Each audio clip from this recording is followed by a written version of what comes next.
Hi! Hello! Welcome to రా cooker and vlogs. ఈరోజు నేను మీకు చూపించే రెసిపీ మనం ఏ హోటల్‌కెళ్ళినా అద్దిరిపోయే చట్నీలు మన ముందు పెడతారు. సో, అదే చట్నీ హోటల్ స్టైల్‌లో ఈరోజు నేను మీ ముందుకు తీసుకొచ్చేసాను. దానికోసం చాలా తక్కువ ఇంగ్రీడియెంట్స్ కావాలి అండ్ టేస్ట్ మాత్రం అద్దిరిపోతుంది. సో, దీనికోసం నేను ఒక పెద్ద కప్పుడు పల్లీలు తీసుకున్నాను. దానిని వేడిగా ఉన్న బాండీలో డ్రై రోస్ట్ చేస్తున్నాను. ఎటువంటి ఆయిల్ అనేది వేయలేదనమాట. సో, దీన్ని ఓన్లీ సిమ్‌లో పెట్టుకొని మాత్రం మనం వేయించుకోవాలి. తర్వాత ఒక కంప్లీట్ కొబ్బరి అంటే 2 చెక్కల కొబ్బరిని నేను ఇలా చిన్న చిన్న పీసెస్‌గా కట్ చేసుకొని పక్కన పెట్టేసుకున్నాను. తర్వాత మీ కారానికి తగ్గట్టు మీరు పచ్చిమిరపకాయలు యాడ్ చేసుకోండి. ఇందులో నేనైతే 6-7 పచ్చిమిరపకాయలు అనేది యాడ్ చేసుకున్నాను. సో, ఒక పక్క ఈ పల్లీలు పూర్తిగా వేగిపోవాలి. ఎలా అంటే దాని పైన ఉన్న పొట్టు కంప్లీట్‌గా వచ్చేసేయాలనమాట. సో, అంత బాగా అది వేగాలి. ఓన్లీ లో ఫ్లేమ్‌లోనే వేగాలి. సో, ఇలా వేగిన వాటిని మనం తీసి పక్కన పెట్టేసుకుందాం చల్లారడానికి.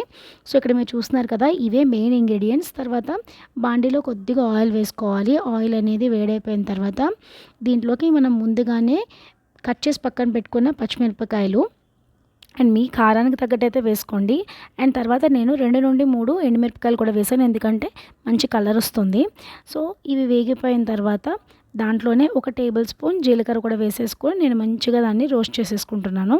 సో, మీకు ఈ ఫ్లేవర్ అనేది ఎంత బాగుంటుందంటే ఎండుమిరపకాయ, పచ్చిమిరపకాయ కాంబినేషన్ చాలా టేస్టీగా ఉంటుంది. అండ్ దీంట్లో నేను కొద్దిగా చింతపండు వేస్తున్నాను. నానబెట్టింది అయితే కాదు, ఇది డ్రై చింతపండు. మామూలుగా చింతపండు తీసుకొని కొద్దిగా వేస్తున్నాను. మరీ పులుపు కూడా ఎక్కువ ఉంటే కూడా చట్నీకి బాగోదు. సో, ఇప్పుడు ఈ వేయించుకునే మిశ్రమం చల్లారిన తర్వాత ఒక మిక్సీ జార్లోకి తీసేసుకున్నాను. తర్వాత ముందుగా కట్ చేసి పెట్టుకున్న కొబ్బరి ముక్కలు, తర్వాత వేయించి చల్లార్చి పెట్టుకున్న పల్లీలు అండ్ ఒక గుప్పుడు పుట్నాలు కూడా వేసుకుంటున్నాను. జస్ట్ ఆ టేస్ట్ బాగుంటుందని. తర్వాత కొంచెం కొత్తిమీర. ఏ టేస్ట్ కూడా ఏది డామినేట్ చేయకుండా అన్నీ జాగ్రత్తగా వేసుకోవాలి. అండ్ రుచికి తగ్గ సాల్ట్ కూడా వేసేసుకున్నాను.